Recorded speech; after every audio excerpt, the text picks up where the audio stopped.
오늘 저는 마태복음 17장에 있는 말씀을 가지고 예수 외에는 혹은 오직 예수라는 제목으로 말씀을 드리도록 하겠습니다.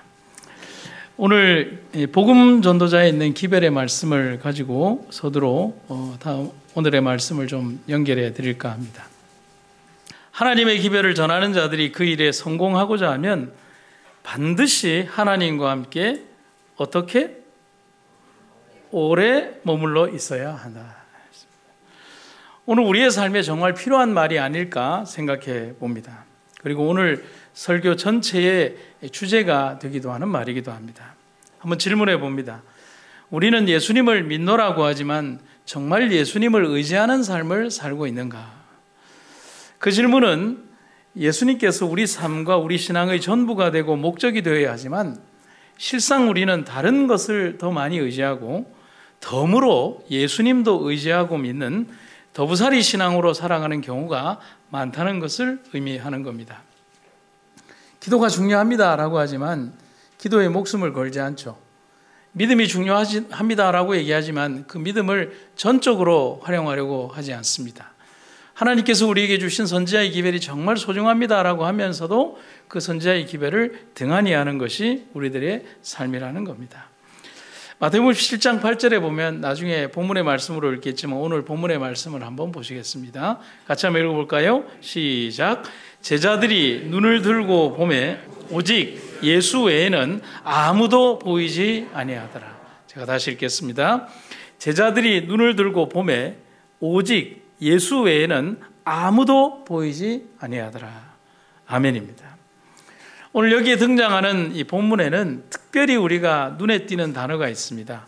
오직이라는 단어와 외라는 단어가 등장을 합니다.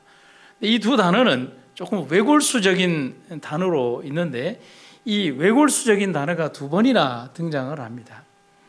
우리가 좀 설명을 드리면 이런 의미가 있죠. 오직이라는 말은 여러 가지 가운데에서 다른 것은 있을 수 없고 오직 그거 하나, 다만이라는 뜻이고요. 외는 이라는 것은 그것밖에는 없는 거예요. 다른 것은 없어요. 그래서 이 두 가지가 합쳐지면 굉장히 강력한 의미의 단어가 되는 겁니다. 그런데 이 두 단어의 공통점은 다른 여러 가능성 중에서 하나가 아니라 다른 것은 전혀 생각지도 않는 단 하나만의 방법을 말하는 겁니다. 하나밖에 모르는 고지식하고 답답한 면을 말하는지도 모릅니다. 하지만 여러분 우리가 기억해야 되는 것은 삶에서 이렇게 사는 사람이라면 고지식하고 고리타분하고 답답해 보일 수도 있겠지만 우리의 신앙에서만큼은 다른 것이 없는 오직, 다른 선택이 없는 오직, 다른 방법이 없는 오직 하나만을 선택하는 신앙이 필요하다는 사실입니다. 제가 재작년부터 이 머릿속을 계속 감도는 주제가 있습니다. 그래서 설교의 대부분의 주제를 그 주제에 맞춰서 대부분 합니다. 맡김이라는 단어입니다. 그것은 뭐냐면 하나님께 맡기는 신앙, 우리들의 전부 다를 주님께 맡기는 신앙만이 우리를 살리는 신앙이며 우리에게 가장 중요한 신앙이라는 사실을 깨닫게 되는 겁니다.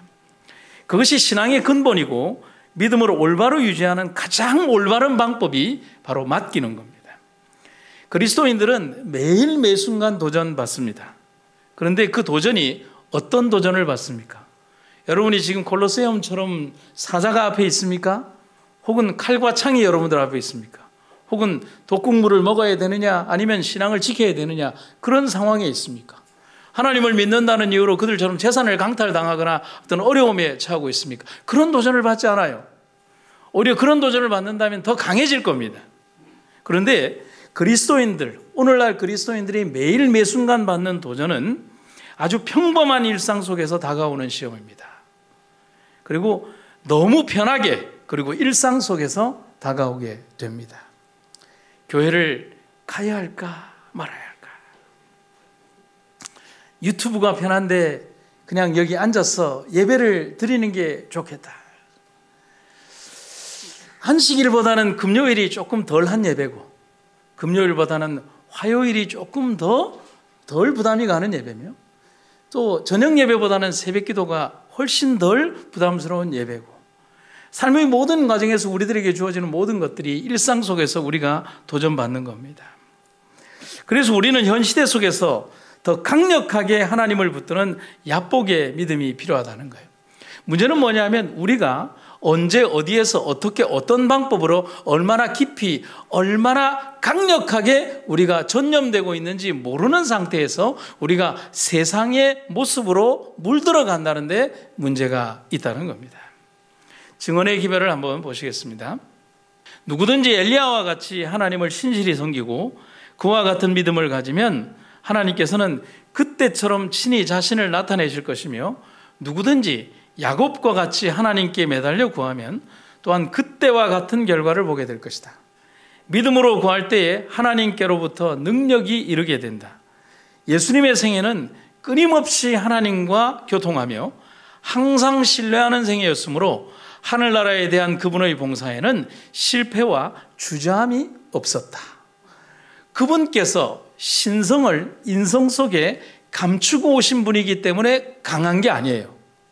그분은 매 순간의 생애에서 하나님과 끊임없이 교통하며 자신의 삶을 하나를 향하여 고착시켰기 때문에 강한 분이었다는 사실입니다. 예수님께서 3년 반의 생애를 통해서 제자들에게 가르치시려고 했던 삶의 모든 여정과 모토가 바로 그것이라는 겁니다. 오늘 우리의 삶에도 마찬가지인 겁니다. 고등학교 2학년 중간고사 시험을 치르는 날 특별히 우리 영어 선생님이 문제집을 많이 보라고 하셨습니다. 여러분 아시다시피 문제집이 한두 개일까요? 엄청나게 많죠. 그래서 이건 공부 잘하는 아들만의 전유물이라고 생각을 하고 포기를 하고 있는데 집으로 가는 도중에 헌책방에 이렇게 문제집들이 가득 쌓여 있는데 안 본 문제집이 하나 보이는 거예요. 그런데 그거는 지금까지 우리 선생님께서 이렇게 풀지 않았던 문제였거든요. 그리고 그때 당시에 절판되었던 문제집입니다. 무슨 생각인지 그것을 그때 1,000원인가 500원인가를 주고 사서 봤는데 보니까 그 전에 이 책을 썼던 그 책의 주인이 거기 안에다 줄도 막 긋고 뭐 설명도 해놓고 답도 동그라미를 쳐놓고 막 그려놓은 거예요. 그래서 시간도 없고 하니까 그 답 중심으로 그냥 한번 쭉 읽고 들어갔어요. 앞불싸. 선생님이 그 문제집만 쓰신 거예요. 심지어 배우지도 않은 영어 단어는 물론이고 보기와 지문까지. 여러분 제가 당연히 시험을 잘 치루었을까요? 정말 3년 만에 드물게 시험을 잘 치렀어요. 제가 이 말씀을 드리는 이유는 뭘까요? 이겁니다. 정답을 알고 있으면 시험은 너무 쉽습니다. 두렵지도 않고 오히려 흥분되고 기분이 더 좋습니다. 뭐를 알고 있으면? 정답을 알고 있으면. 그래서 여러분 세상에서 제일 재밌는 게 한일전 경기 이긴 축구 경기 보는 것만큼 세상에 재밌는 경기가 어디 있어요? 그렇지 않아요? 세상에 제일 두려운 거는 뭐냐면 전력이 열심히 떨어지는 우리가 축구 경기에서 질 게 뻔한데도 응원하고 있는 우리의 불안한 마음. 그거 참 두렵잖아요. 여러분 정답을 알고 있으면 나만이 아는 비밀 창고를 여는 기분이니까 여러분 기분이 좋습니다. 여러분 우리의 당면하는 세상의 모든 영적 시험이 그렇습니다. 우리는 답을 말을 하세요. 말을. 우리는 답을 아는 사람의 대답이 이 정도밖에 안 됩니다. 다시 한번. 우리는 답을 우리 하장로님께서 정확하게 얘기하셨어요.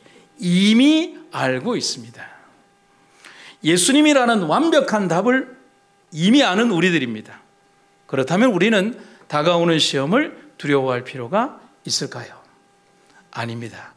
즐기고 담대하게 나아가는 여러분과 제가 되기를 간절히 바랍니다. 첫 번째 우리가 우리의 삶에서 생각해야 되는 것은 예수께만 집중하는 삶의 자세입니다. 아멘입니까? 아멘. 요한복음 20장 15절에 있는 말씀을 한번 보시겠습니다. 예수께서 가라사대 여짜여 어찌하여 울며 누구를 찾느냐 하시니 마리아는 그가 동산지기인 줄 알고 가로되 주여 당신이 어디로 옮겨갔거든 어디 두었는지 내게 이르소서. 그리하면 내가 가져가리이다. 예수님의 부활 이후에 조금 당황스러운 일이 일어납니다.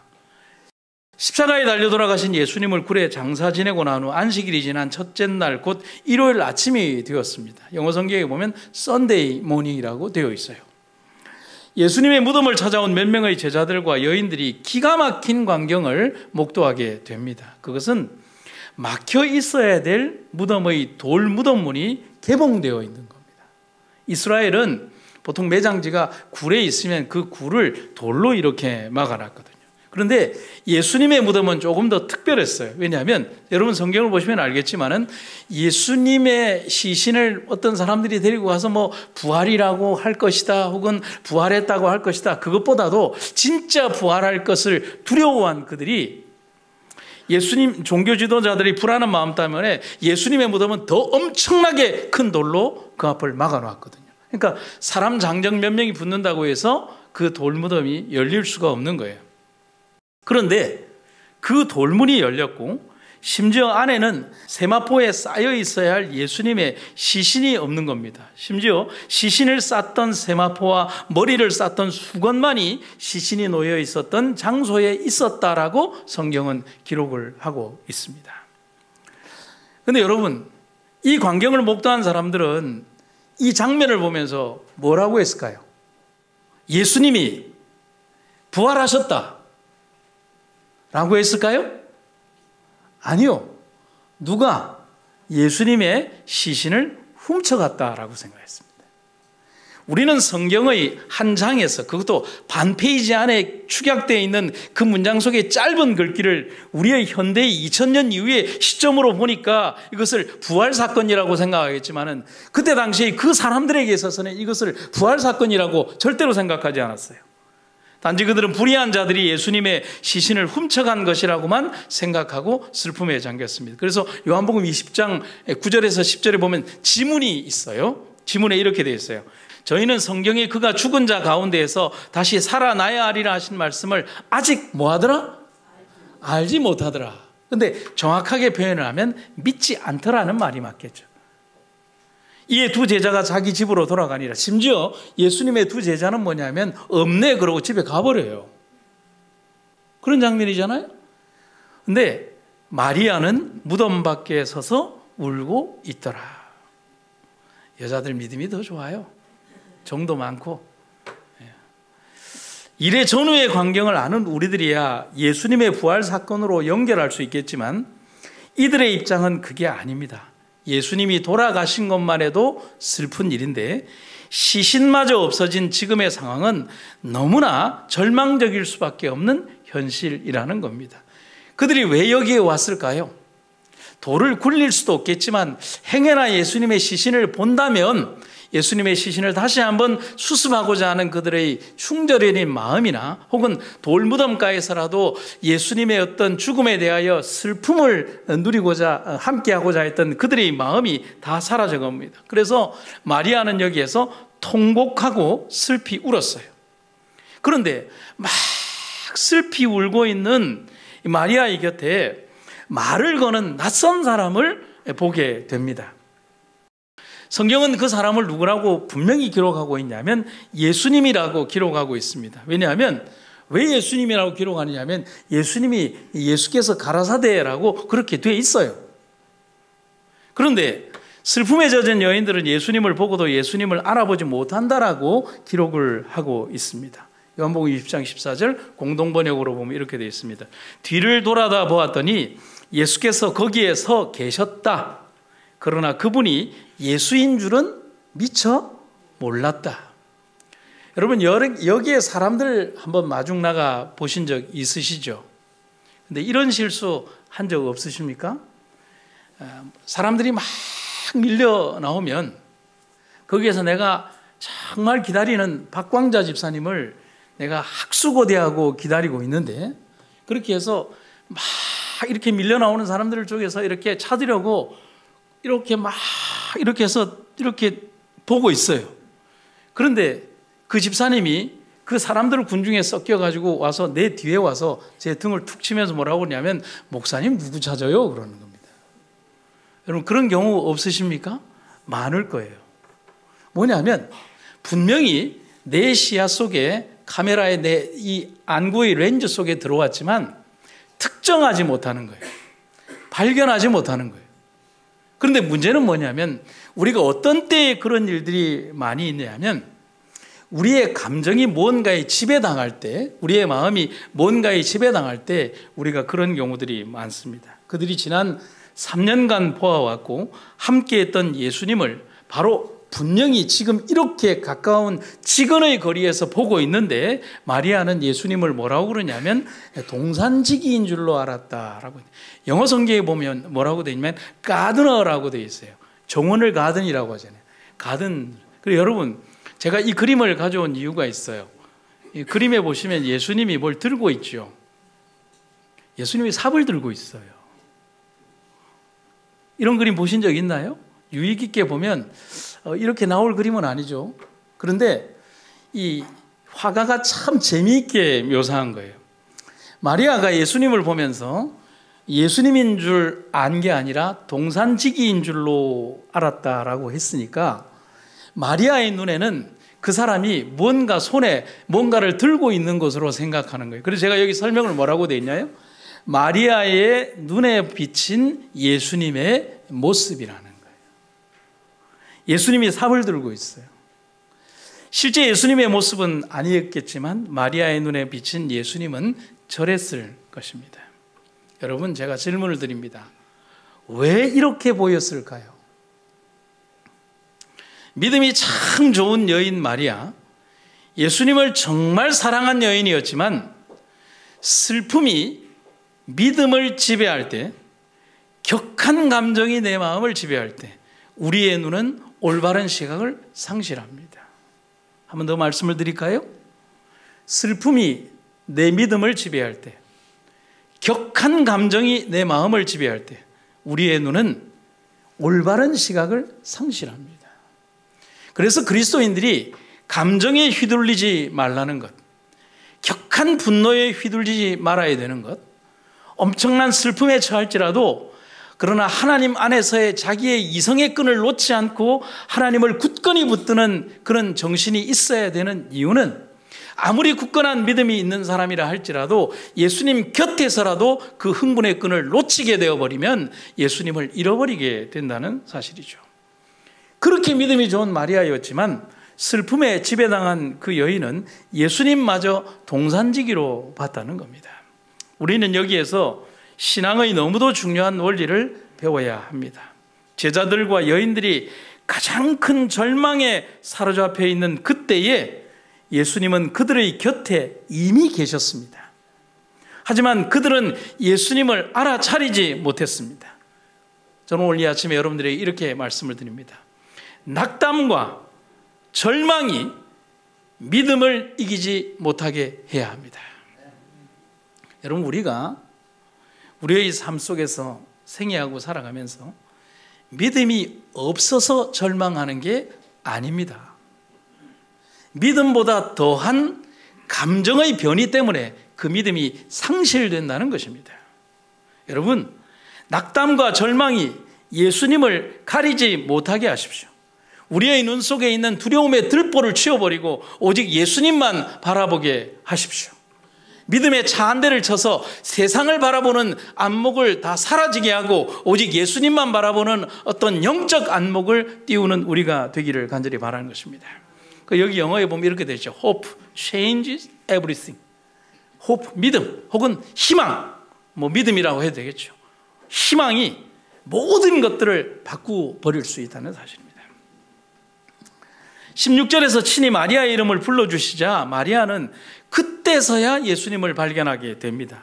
여러분, 우리의 삶도 마리아처럼 슬픔과 좌절, 낙담과 절망, 질병과 고통 때문에 하나님을 잊어버릴 때가 있습니다.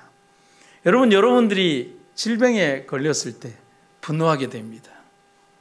여러분들이 누군가에게 상처받았을 때 분노하게 됩니다.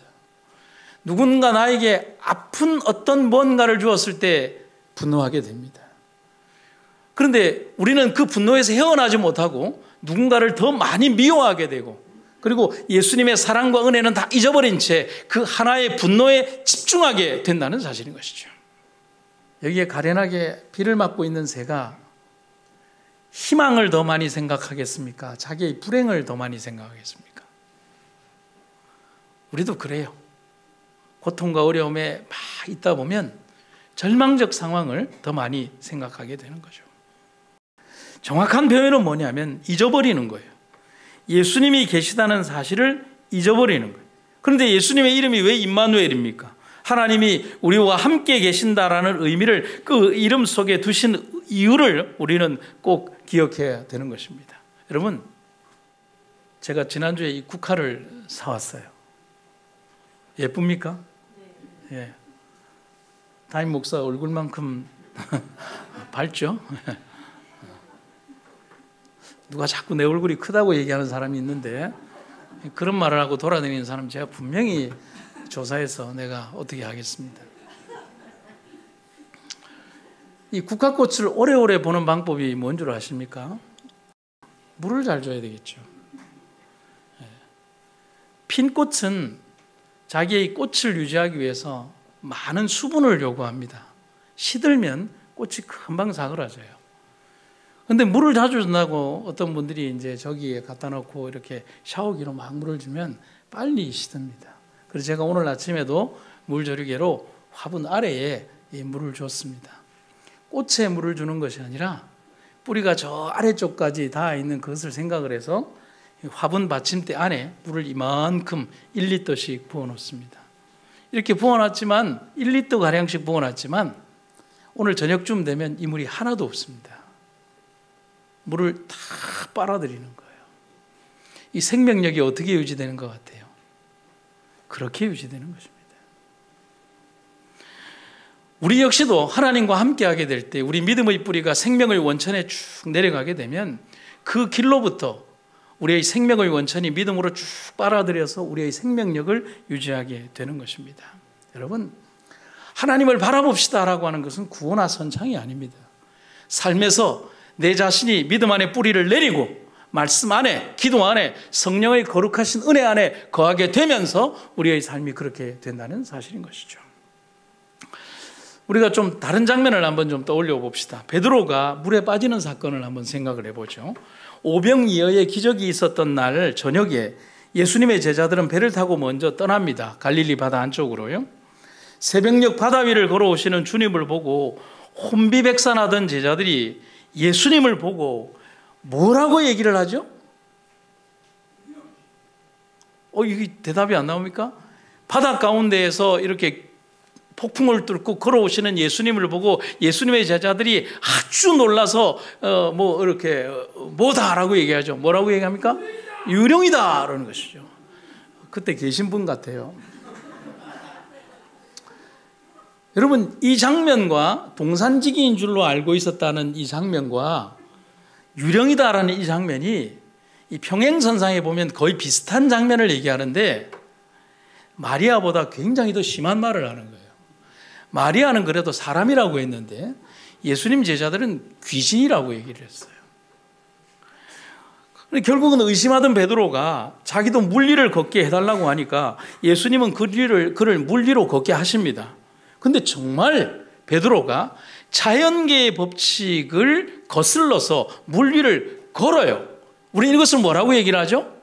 기적이라고 얘기를 하고 그 기적이 예수님으로부터 그 사람에게로 간 겁니다. 그런데 그 이후에 사건이 벌어집니다. 베드로가 배에서 내려 물 위로 걸어서 예수께로 가되 바람을 보고 무서워 빠져가는지라 소리질러 가로되 주여 나를 구원하소서 하니 베드로가 예수님만 바라보았을 때 그는 물 위를 걸었습니다. 그 자신이 기적의 주인공이었어요. 그러나 파도를 바라보았을 때 곧 그 말은 예수님이 아닌 두려움이 그를 지배했다는 겁니다. 곧 바람이 일으킨 파도를 무서워했을 때 또한 뒤를 돌아보며 다른 제자들에게 내가 뽐내고 싶었을 때 예수님과 나 사이에 나의 거만한 자아가 그 사이에 끼어들었을 때 그의 시야에서 예수님은 사라지고 그리고 마음속에서 믿음도 사라지고 그가 누리고 있던 기적도 사라지는 것입니다. 같이 읽을까요? 시작. 예수가 없으면 기적도 의미가 없습니다. 인간은 연약할 뿐이에요. 여러분, 이 장면 한번 영상으로 한번 보시겠습니다. 미국 콜로라도 강 주변에는 이 바실리스크라는 도마뱀이 살고 있는데 몸 길이가 한 60cm 정도 가량이 돼요. 이 도마뱀은 무서운 모습을 하고 있지만 곤충과 식물을 먹고 사는데, 천적인 이 뱀이나 독수리가 나타나면 강을 향해서 도망치는데 물 위를 전속력으로 뛰어갑니다. 물방울을 날리면서 도마뱀이 아주 빠른 속도로 뛰기 시작합니다. 그런데 이 물갈퀴, 이 손에 있는 이게 영어에 보면 뭐라고 되어 있냐면, 발이 물에 닿을 때 이 발이 에어 포켓이 된다고 합니다. 그래서 물 위를 걸어서 가요. 그래서 물 위를 걷는 도마뱀이라고 하는데, 바실리스크 도마뱀이라고 불리지 않고 애칭이 있는데요, 뭐라고 부르느냐면 예수 그리스도 도마뱀이라고 부르고 있습니다. 참 재미있는 별명이죠. 단순히 물 위를 질주하는 것을 보고 붙인 이름입니다. 여러분, 우리도 물 위를 걸을 수 있어요. 왜냐하면 물 위로 막 뛰어가세요. 뛰어가서 왼쪽 발이든 오른쪽 발이든 물에 닿잖아요. 그게 빠지기 전에 오른쪽 발을 가면 되는 거예요. 그리고 그 발이 빠지기 전에 왼쪽 발만 가면 돼요. 스피드만 있으면 돼요. 여러분, 제가 100m를 한 4초에 뛴다고 하면 가능할지도 모르겠어요. 그런데 아무리 빠른 발로 단순히 물 위를 뛰었다고 도마뱀이 예수는 아닙니다. 인간이 물 위를 걷는 것은 천년계의 과학적 논리와 배치됩니다. 그런데 베드로는 걸었어요.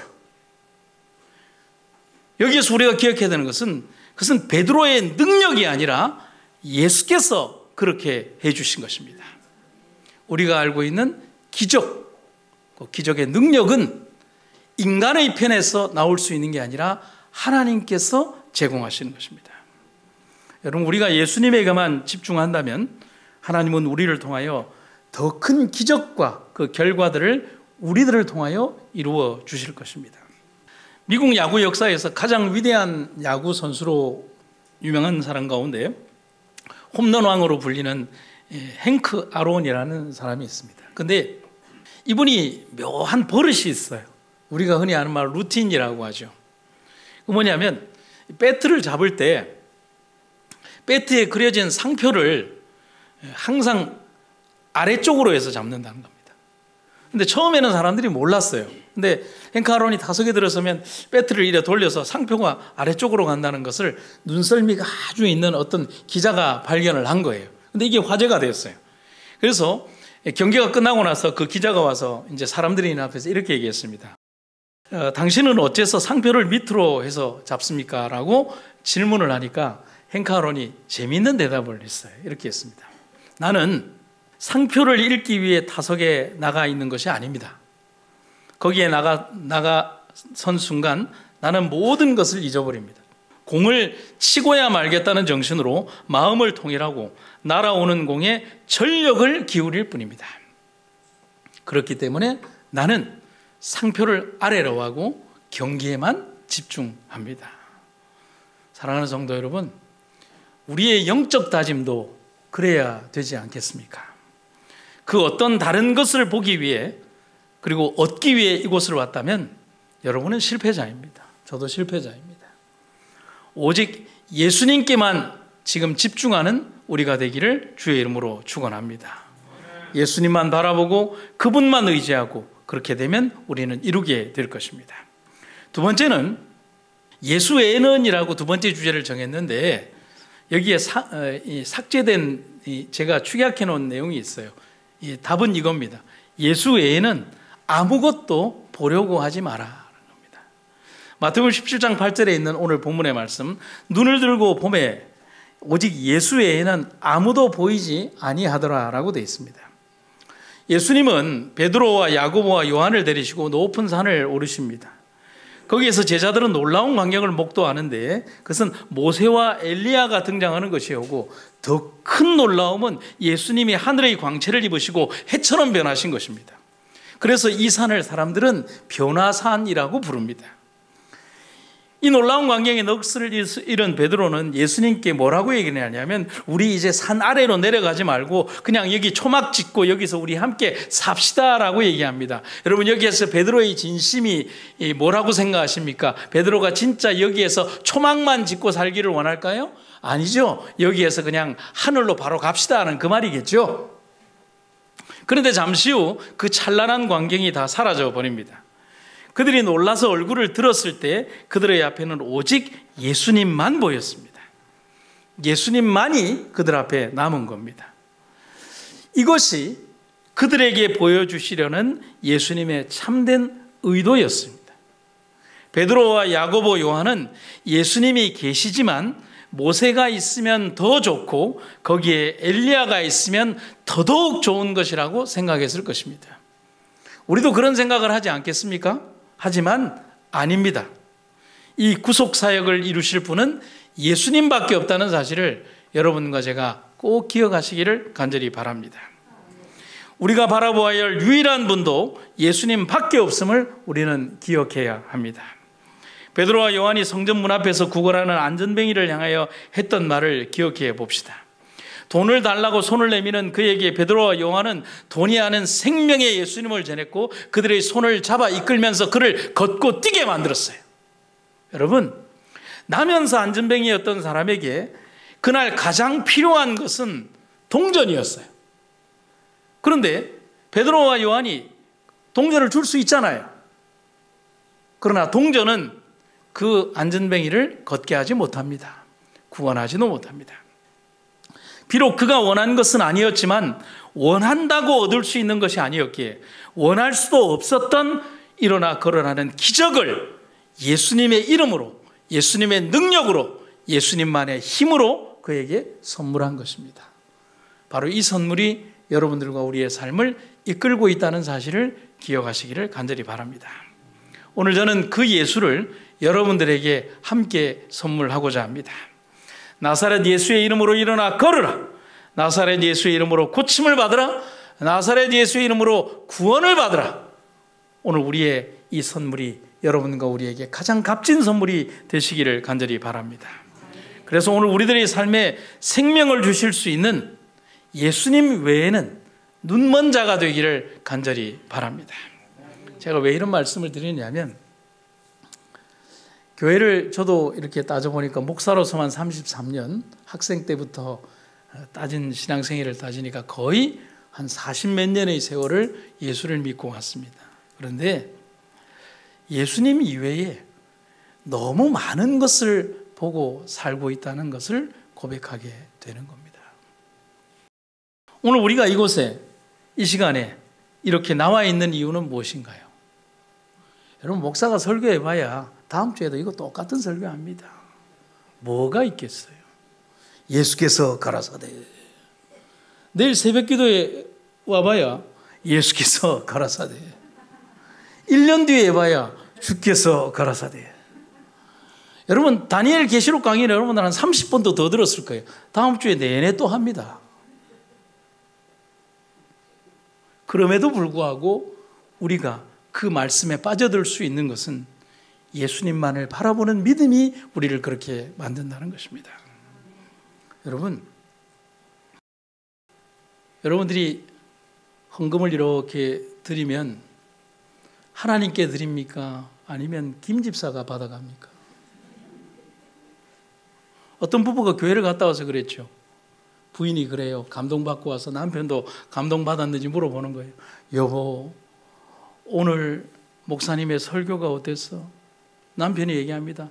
목사님 넥타이가 삐뚤어졌더라. 여보, 오늘 찬양대에 찬양 어땠어요? 그러니까 몰라, 박광자 집사님 루즈 색깔이 너무 진하더라.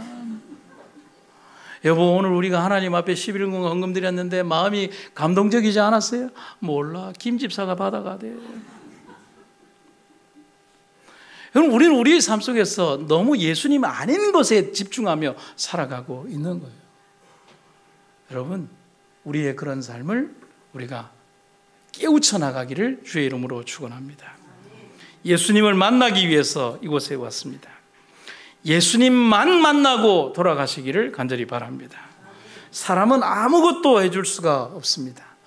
목사에게 뭐 이루어 달라고 여러분 요청하지 마십시오. 여러분, 제가 기도를 통해서 제가 뭐 해결할 것 같으면 제 길을 여기에 그만두게 하지 않을 것입니다. 제 머리에 안수기도를 하고 어떻게 했지? 아무것도 안 됩니다. 예수님만이 우리 삶의 모든 것들을 바꾸실 수 있음을 기억하시기를 간절히 바랍니다. 다른 어떤 것도 아닌 오직 예수님만 바라본다면 우리의 기도는 이루어질 것입니다. 비가 필요하다면 비를 주실 것이고, 열매가 필요하다면 가장 적절한 시기에 열매를 주실 것입니다. 생명과 회복과 치유를 원한다면 그분께 그렇게 구하십시오. 그분께서 그대의 간구를 이루어 주실 것입니다. 오직 예수님만이 우리에게, 아니 당신에게, 당신이 간구하는 기도를 이루어 주실 것입니다. 지금부터 400년 전 독일의 신학자 마르틴 루터가 당시 로마 가톨릭에 대항해서 종교개혁을 하고 있을 때 그에게 오른팔과 같이 힘을 함께하던 동력자 프레드릭 니코니우스라고 하는 사람이 있었습니다. 그런데 그가 갑자기 심한 병이 들어서 도저히 소생할 가망이 없는 지경에 이르게 되었습니다.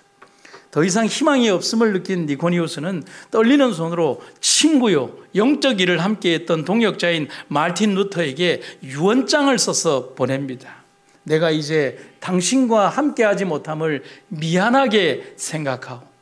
하나님의 이름으로 그 일을 이루어 주기를 바라오. 근데 그 편지를 받아들인 루터는 깜짝 놀랐어요. 왜냐하면 니코니우스가 없이 이 사역을 도저히 자기는 할 자신이 없었고 그건 하나님의 뜻이 아니라고 생각을 했어요.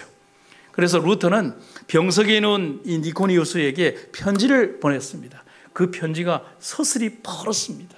이 편지를 여러분들에게도 전해드립니다. 친구여, 나는 자네가 더 살 것을 하나님 명령으로 이름으로 명령하네. 나에게 있어서 교회를 개혁하는데 자네가 필요하니 주님은 자네가 죽었다는 소식을 나로 하여금 듣도록 하지 않을 걸세. 자네가 살아야 한다는 것은 나의 뜻이네. 하지만 내가 하나님의 이름으로 영화롭게 하는 일을 하기 때문에 하나님은 나의 기도를 들어주실 것이라고 믿고 있네. 여러분, 놀라운 사실은 임종을 앞둔 니코니우스가 루터의 편지 내용을 듣고 깜짝 놀라서 일어났다는 겁니다. 루터의 확신에 찬 기도와 신념에서 나온 죽음조차도 이길 수 있는 힘을 하나님으로부터 받았고 그는 그 편지 속에 기별을 담은 것입니다. 그래서 우리가 이런 말이 있죠. 죽어도 죽지 않습니다. 하나님이 명하지 않으시면 죽을 수 없습니다. 어떻게 되었을까요? 니코니우스는 소생해서 6년 동안 루터와 더위를 하다가 주님 품 안에서 잠들었습니다. 여러분, 루터가 그런 기도를 할 수 있었던 이유는 무엇일까요? 그가 죽음을 명하여 물러가라고 명령할 수 있었던 힘은 어디에서 온 것일까요? 예수님 때문이었습니다. 루터가 바라보았던, 그리고 루터 속에 계신 예수님이 이루신 것입니다. 여러분, 오직 예수만 생각하는 여러분과 제가 되기를 간절히 바랍니다. 우리 믿음의 시작이며 또 믿음을 온전하게 하시는 주님만 바라봅시다. 믿음의 주여 또 온전케 하시는 이인 예수를 바라봅시다. 우리는 너무나 많은 다른 것들, 예수 아닌 다른 것으로 우리의 삶을 고민스럽게 살아가지 않도록 합시다. 갈바리의 주님은 오직 우리만 생각하셨습니다. 우리도 그분만 가슴에 담고 살아갑시다. 그리고 그분만 바라봅시다. 그리고 이렇게 외칩시다. 여러분, 제가 이 구호를 외치면 여러분들도 똑같이 좀 외쳐주시기 바랍니다. 오직 예수! 오직 예수! 오직 예수! 오직 예수! 감사합니다. 하나님 아버지, 세상이 너무 혼돈스럽습니다. 우리 스스로의 힘으로 서 있을 수조차 없는 그런 혼돈의 상태로 세상이 흘러가고 있습니다. 이 어렵고 힘든 세상 속에서 오로지 우리 믿음의 표준이 되시는 예수님을 올바로 바라보게 하시고 우리 삶의 이정표를 정확히 정하여 하늘을 향해 준비하는 우리가 되게 하여 주시옵소서. 우리에게 주어진 사명과 소명을 잊지 않도록 도와주시고 우리 주님께서 부르신 그 은혜의 사명들을 잊지 않고 전하는 우리가 되게 하여 주시옵소서. 오늘 이 전을 찾은 주의 백성들이 주님의 거룩하고 아름다운 은혜 가운데 거하게 하시고 그들이 온전히 주님을 만나고 경험하는 귀한 시간들 되게 하여 주시옵소서. 이제 다음 주부터 시작되는 신앙 부흥회와 또 전도회에 함께 하셔서 하나님의 귀하고 아름다운 은혜가 그 집회에 함께 하시고 말씀의 능력으로 충만히 채워주시고 열매 맺게 하여 주시옵소서. 예수님 이름으로 기도드립니다. 아멘.